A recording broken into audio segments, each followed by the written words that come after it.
Hello guys, welcome to my channel. मेरा नाम है खुशी और आपका मेरे चैनल में बहुत बहुत स्वागत है। तो गाइस, आज हम पढ़ने वाले हैं क्लास 11 का पहला चैप्टर, इंट्रोडक्शन ऑफ अकाउंटिंग। तो गाइस, आइए चलते हैं, पढ़ते हैं इस चैप्टर को और ख़त्म करते हैं। तो गाइस, सबसे पहले आपको पता होगा कि बिजनेस करने के लिए आखिर बिजनेसमैन बिजनेस करते ही क्यों हैं। बिजनेसमैन बिजनेस करते हैं सिर्फ और सिर्फ प्रॉफिट कमाने के लिए। ये तो आप सभी जानते होंगे। तो गाइस, सब जानते हैं कि बिजनेसमैन बहुत ही हार्ड वर्किंग होते हैं। तो आप जानते हैं कि बिजनेसमैन के पास कितना ज़्यादा काम होता है, कितने सारे ट्रांजैक्शंस को याद करना होता है। क्या क्या सच में वो इतने सारे ट्रांजैक्शंस को अपने दिमाग में ही रखते होंगे? नहीं गाइस, तो हम आपको बता दें कि बुक कीपिंग एक ऐसा प्रोसेस होता है जो बिजनेसमैन अपने बिजनेस ट्रांजैक्शंस को रिकॉर्ड करने के लिए रखते हैं। बुक कीपिंग में बिजनेस ट्रांजैक्शंस को रिकॉर्ड किया जाता है, उन्हीं बुक्स को बुक कीपिंग कहा जाता है। जिन बुक्स में बिजनेस ट्रांजैक्शंस को रिकॉर्ड किया जाए वो भी सिस्टमैटिक मैनर में, वही बुक्स को बुक्स ऑफ अकाउंट कहा जाता है और इसी को हम बुक कीपिंग कहते हैं। बुक कीपिंग दो शब्दों से बना है, बुक प्लस कीपिंग। तो गाइस, जल्दी से आइए हम लर्न कर लेते हैं बुक कीपिंग की definition. Bookkeeping definition is just like bookkeeping is a combination of two words, book plus keeping. Book refers to various accounting books and register in which various types of business transactions are recorded. Bookkeeping is an art and science of systematic recording business transaction in books of account. Guys, चलते हैं हम अपने दूसरे term पर। दूसरा term है meaning of accounting. Accounting होती क्या है? अकाउंटिंग वहाँ से शुरू होती है जहाँ से बुक कीपिंग एंड होती है। जैसे कि आपने जाना कि बुक कीपिंग क्या करती है, सिर्फ बिजनेस ट्रांजैक्शंस को रिकॉर्ड करती है, वो भी बुक्स या फिर रजिस्टर्ड में। तो बुक कीपिंग होने के बाद अकाउंटिंग को हम शुरू करते हैं। अकाउंटिंग में हम करते हैं एक ऐसा प्रोसेस जिसमें बिजनेस ट्रांजैक्शंस को रिकॉर्ड किया जाए, क्लासीफाई किया जाए, कलेक्ट किया जाए, समराइज किया जाए और उसे कम्युनिकेट किया जाए हमारे यूज़र्स में, ताकि वो डिसीजन ले पाएँ। तो गाइस, हम अकाउंटिंग की डेफिनेशन को लर्न कर लेते हैं। Accounting is the process of collecting, recording, summarising and communicating financial information to the users of decision making of accounting are: first, financial transaction and event; second, recording; third, classifying; fourth, summarizing; fifth, analysis and interpretations; and sixth, communication. Identification of financial transaction and event. इसका ये मतलब है कि हमें जानना है कि आखिर हमें कौन से ट्रांजैक्शन और इवेंट्स को रिकॉर्ड करना है। तो गाइस, हमें सिर्फ उन ट्रांजैक्शंस को रिकॉर्ड करना है जो एक्सप्रेस्ड किए गए हों मॉनेटरी टर्म्स में। Only those transaction and events are recorded in accounting which can be measured in money और are capable of being expressed in monetary terms. Guys, हमें सिर्फ वो ही ट्रांजैक्शन रिकॉर्ड करने हैं जिन्हें हम एक्सप्रेस कर पाएँ मॉनेटरी टर्म्स में। गाइस, हमारा दूसरा टर्म है recording. The business transactions and event of financial nature are recorded in the books of account. जो भी हमारे बिजनेस ट्रांजैक्शंस होते हैं उन्हें हम रिकॉर्ड कर लेते हैं बुक्स में।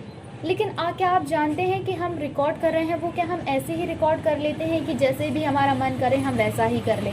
नहीं गाइस, हम इन्हें रिकॉर्ड करते हैं कुछ रूल्स और रेगुलेशंस को फॉलो करते हुए। हमें ये रूल्स और रेगुलेशंस बताए जाते हैं जो कि हम आगे पढ़ेंगे। जो भी ये ट्रांजैक्शन होते हैं वो हम रिकॉर्ड करते हैं कुछ बुक्स में, जैसे कि आप जानते हैं। लेकिन क्या आप उन बुक्स का नाम जानते हैं? बुक्स का नाम होता है जर्नल और सब्सिडरी बुक्स। जिन बुक्स में हम ट्रांजैक्शंस को रिकॉर्ड करते हैं उन बुक्स का नाम है जर्नल एंड सब्सिडरी बुक्स।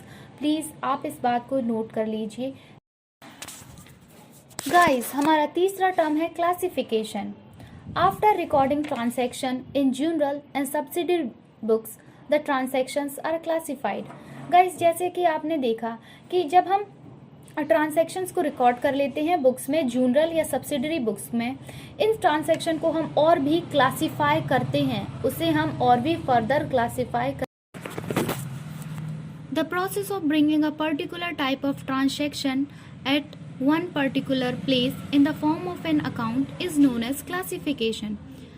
एक ऐसा प्रोसेस जब हम पर्टिकुलर टाइप ऑफ ट्रांजैक्शन को एक पर्टिकुलर प्लेस पर लाते हैं, वो भी एक अकाउंट के फॉर्म में, उसे ही हम क्लासिफिकेशन कहते हैं। हमारा समराइजिंग डाटा।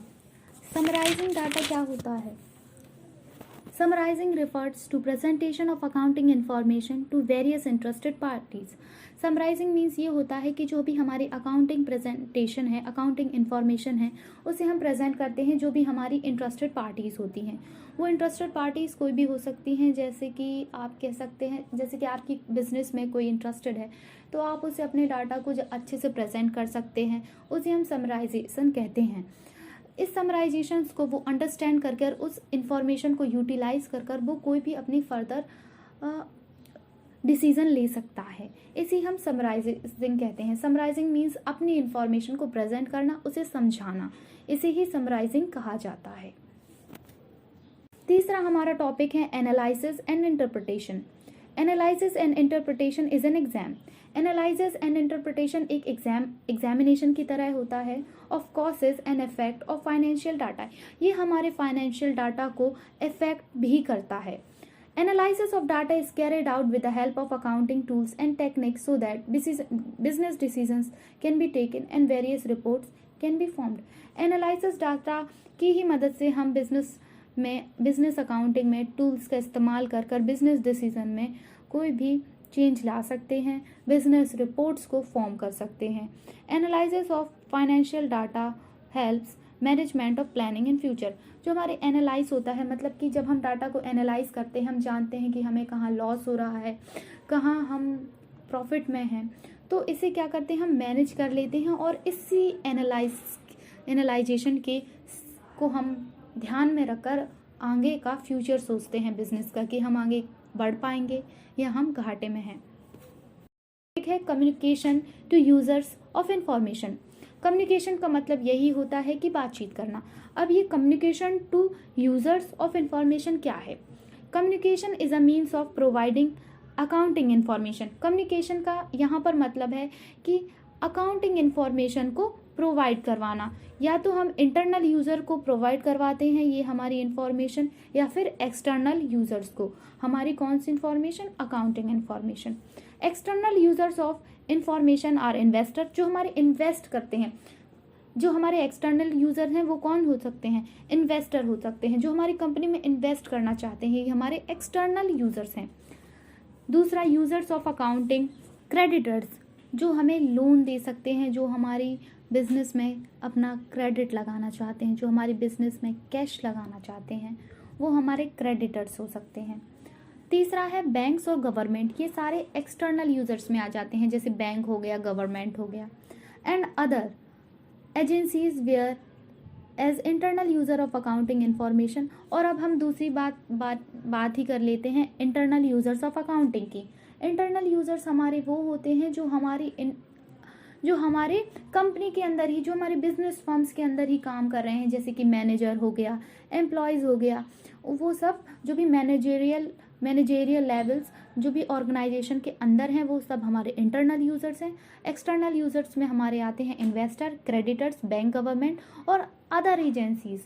जो बाहर के लोग हैं वो हैं investor, creditors, bank, government and other agencies. और जो हमारे अंदर के यूज़र्स हैं, जो हमें इंटरनल यूज़र्स कहते हैं, वो हमारे मैनेजर हो सकते हैं या फिर हमारे एम्प्लॉयज़, और जो भी हमारे फर्म या ऑर्गेनाइजेशंस के अंदर वर्क करते हैं। The need for communicating the information is to help the users of accounting information to take relevant decisions. और ये भी जो हमारी इंफॉर्मेशन का जो भी कम्युनिकेशन हो रहा है वो दोनों को ही फ़ायदेमंद करता है। जैसे कि अगर एक्सटर्नल यूज़र्स हमारी इंफॉर्मेशन लेते हैं तो वो कोई भी रिलेवेंट डिसीजन ले सकते हैं हमारी इंफॉर्मेशन को जानकर, और इंटरनल यूज़र्स ये कर सकते हैं कि वो अपने फर्म को समझ सकते हैं, एनालाइज कर सकते हैं कि उन्हें कैसे क्या करना है। इसलिए ये communication to users of information शायद आप सबको समझ में आ गया होगा।